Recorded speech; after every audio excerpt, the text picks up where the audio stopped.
guys, here to talk about the Axial SCX10III Gladiator.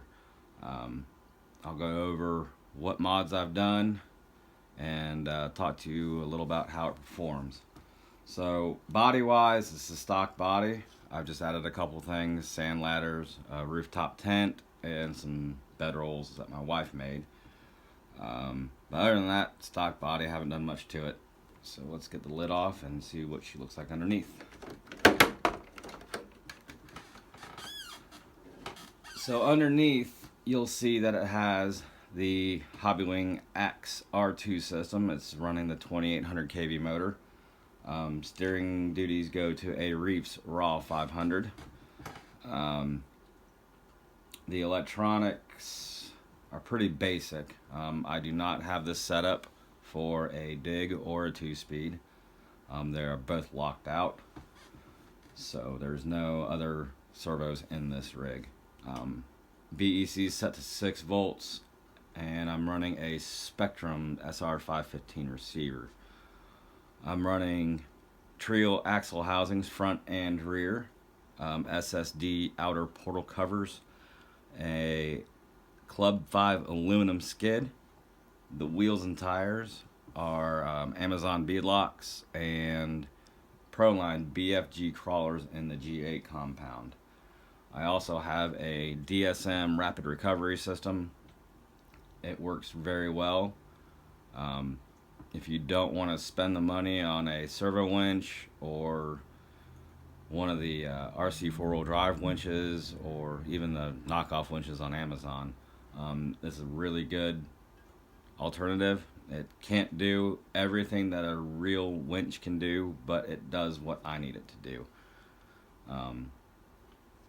The way this thing drives is absolutely amazing. It climbs pretty much everything that I want it to. The suspension setup is green springs all the way around and 30 weight shock oil. It gives it a real nice scale suspension movement. I am running a G-Made receiver box from the GSO2. The stock Axial receiver box that comes with this is absolute trash, and there's no room for anything in there. I went through and I tore this truck down when I got it, put grease in it, made sure everything was where it was supposed to be. With any ready-to-run truck, it's a good idea to do that. I also replaced the upper panhard mount with a Amazon panhard mount. It was like $12.99. Apparently that was a weak point in this chassis as well. I've pretty much fixed every weak point in this chassis from what I've seen from other people having issues with them. It's never let me down. It's a point, shoot, and go rig. It side hills relatively well for a really large rig, but it is my class 2 truck.